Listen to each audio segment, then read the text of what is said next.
It's hard to overstate the importance of any one of the Gospels of Jesus. But as I studied the Gospel of Matthew this year, having just finished a preaching series on it, was the most blessed I had been in many years studying the Bible, though that is a constant blessing that I get to study it, both for my own benefit and for also those who listen to me preach. But what I understood, having studied it, is that Jesus, in the Gospel of Matthew, describes a beautiful and integrated, unhypocritical life of belief and faith and active obedience in the world.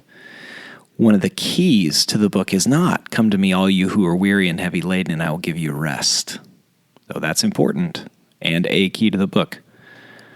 Another key is not the Great Commission, though it's so empowering and encouraging that we're called alongside the Holy Spirit or under the Holy Spirit's power to evangelize and disciple all nations. The key is not the genealogy that brings in 4 foreigners and tells us the story of Jesus' lineage through his Jewish heritage and connection with David. The key is not even the Sermon on the Mount, the beautiful description of the with God life in chapters 5, 6, and 7. But the key is actually your righteousness should exceed those of the scribes and the Pharisees. Because if you read Matthew, you'll see Jesus criticizing quite regularly the scribes and the Pharisees, and yet there were good scribes and Pharisees. And even when Jesus denounces them in Matthew 23, he tells his disciples before pronouncing the woes over them that his disciples were to listen to them because they were getting the words right about God, but they didn't believe them deeply enough for their lives to be changed and notice the cultural idols that they had developed.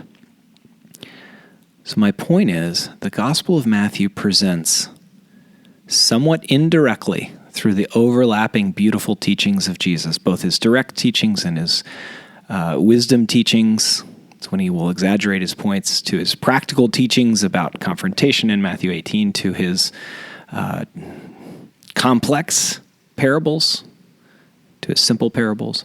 The teaching is there is a beautiful, integrated life lived out in the real world before God and our neighbors and ourselves that is available to us.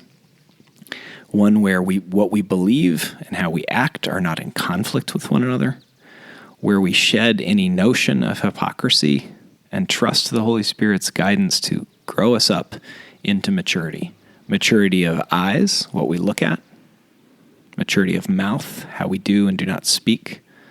Maturity of our bank accounts through generosity, doing some good and justice and peace work in the world. That is the offer of the with God life. And if you're willing to study the book of Matthew, it does not disappoint. It has all these incredible quotable gems. It has parables that are referenced around the world because they're so well told, whether people are Christians or not. Jesus is unequivocal about the dangers of sin. If your eye causes you to sin, cut it out. Not literal, but very amplified teaching. There is a kind of religion that actually gives rest to our souls, Matthew 11. And the Holy Spirit not only calls us to himself, but calls to participate in the Great Commission, evangelizing and discipling in his name. But the key to the book is understanding that we can believe and live and act in unity through faith in Jesus that transcends and beautifully melts and overpowers our minds and our emotions and even our instincts, the things we don't think about but just believe strongly and do strongly and react to strongly. That is the integrated life that Jesus was getting at and teaching and modeling and offering. And it took the disciples a while to fully understand it. It's why they spent so many years studying the Old Testament and dialoguing with Paul and other New Testament Christians and the converts from Peter's speech. But the key to the book is your righteousness must exceed that of the scribes and the Pharisees, which is an invitation to a fully integrated, peaceful, and peaceable life because of the work of Christ that we receive by faith. and then ever mature in living out. Such good news.